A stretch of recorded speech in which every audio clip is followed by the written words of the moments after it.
ठीक है, तो ये last time we had seen in the class that how the sperms are being formed. Then now we will see in this class about the role of hormones during the process of spermatogenesis. जो sperms जो हैं उनके बनने में कुछ hormones का भी role होता है. ठीक है, the role of hormone is there. So there are some hormones are there which help during the process of spermatogenesis. ठीक है, so this spermatogenesis it takes place during the puberty stage. So when the puberty is being attained, at that time the level of gonadotropin releasing hormone, है ना, it is been denoted by capital G, small n, capital R and capital H. ठीक है, so this level of gonadotropin releasing hormone, it increases the level of gonadotropin releasing hormone, it increases. This gonadotropin releasing hormone, it acts on the anterior part of the pituitary gland.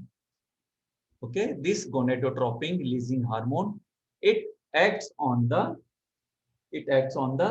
anterior pituitary gland and it stimulates the secretion from it.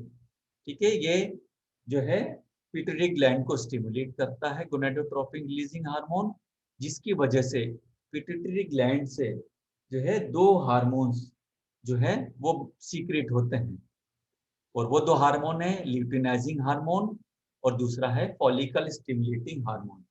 Luteinizing hormone जो है it acts on the Leydig cells. ये क्या करता है, हमारी Leydig cells पर act करता है. Luteinizing hormone, it acts on the Leydig cells and stimulate the secretion of androgens. ये क्या करता है, ये luteinizing hormone ये Leydig cells के ऊपर एक्ट करता है, which stimulate the secretion of androgens. ठीक है, androgens बनते हैं and this androgens in turn they stimulate the process of spermatogenesis. ये एंड्रोजन जो है फिर क्या करते हैं, स्पर्मेटोजेनेसिस की प्रोसेस को आगे बढ़ाते हैं और स्पर्म्स का फॉर्मेशन करते हैं. ठीक है, फॉलिकल स्टिमुलेटिंग हार्मोन जो होता है it acts on the Sertoli cell. ठीक है, follicle stimulating hormone it acts on the Sertoli cell and then this Sertoli cells it is stimulate the secretion of some of the factors. ये Sertoli cells क्या करती हैं, फिर कुछ ऐसे factors जो जरूरी होते हैं स्पर्मेटोजेनेसिस की प्रोसेस के लिए उनको स्टिमुलेट करती है. ठीक है, और जब ये फैक्टर स्टिमुलेट हो जाते हैं इस फॉलिकल स्टिमुलेटिंग हार्मोन के द्वारा, फिर जो है process of spermiogenesis takes place. फिर स्पर्मियोजेनेसिस की प्रोसेस होती है जिसमें कि स्पर्म्स को रिलीज किया जाता है. ठीक है, is it clear? So this is the role of the hormones, luteinizing hormone and follicle stimulating hormone which have been activated by the gonadotropin releasing hormone के द्वारा इनको एक्टिवेट किया जाता है. ठीक है, तो ये इन हार्मोन्स का रोल होता है इस स्पर्मेटोजेनेसिस प्रोसेस के लिए. ठीक है, then we will see the structure of a hormone, structure of sperm. ना, we will see the structure of sperm. तो sperm it is made up of four parts. It consists of four parts: head, neck, middle piece and tail. ये चार parts होते हैं, head, neck, middle piece and tail. Clear? So then the whole body of the sperm, it is been enclosed in the covering of plasma membrane. Clear? तो पूरी जो है sperm की body जो है वो प्लाज्मा मेम्ब्रेन की कवरिंग के अंदर बंद रहती है.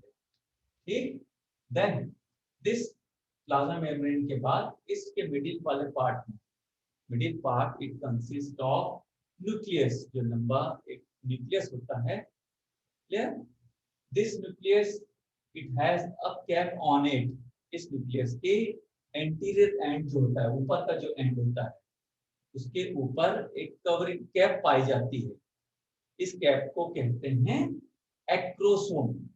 This is called as acrosome, this covering, this cap like covering is called as acrosome.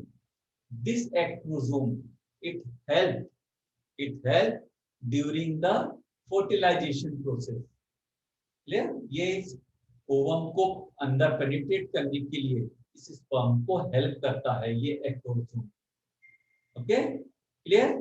Then the middle part it consist of mitochondria, इस मिडिल, इसके मिडिल पार्ट में बहुत सारे माइटोकॉन्ड्रिया होते हैं, ठीक है। ये माइटोकॉन्ड्रिया इस स्पर्म को एनर्जी देने का काम करते हैं, ठीक है। This mitochondria they provide the energy to this sperms so that it can move, clear, then at the last the long elongated tail is being formed, ये एक लंबी सी टेल पाई जाती है जो कि लंबी होती है, ट्यूब के समान होती है, ठीक है।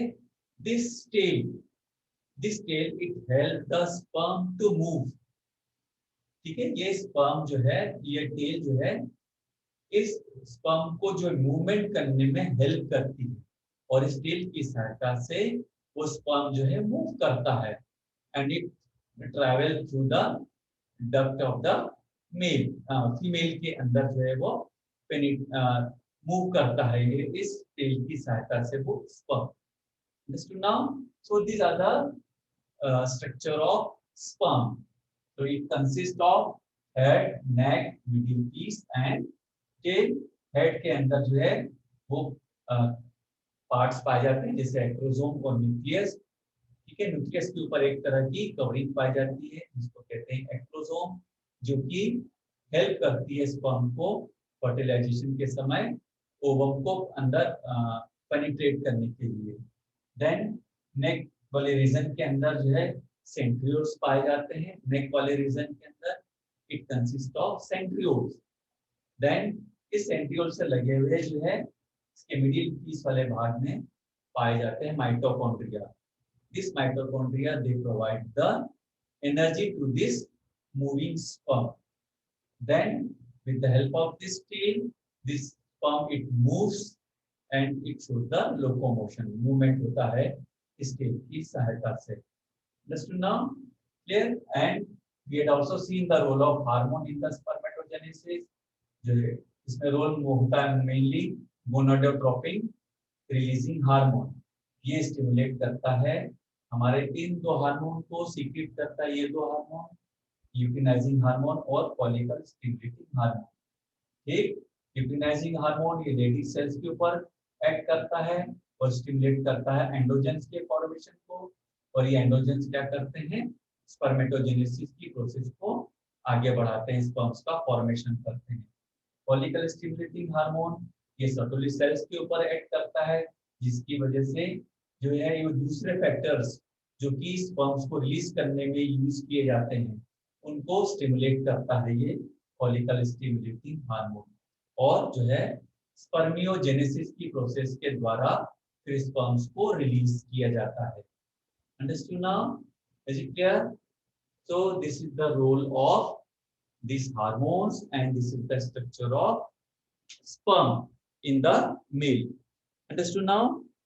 So this process is there taking place in the male. I hope you might have get clear this. ठीक है, समझ में आई आपको ये प्रोसेस?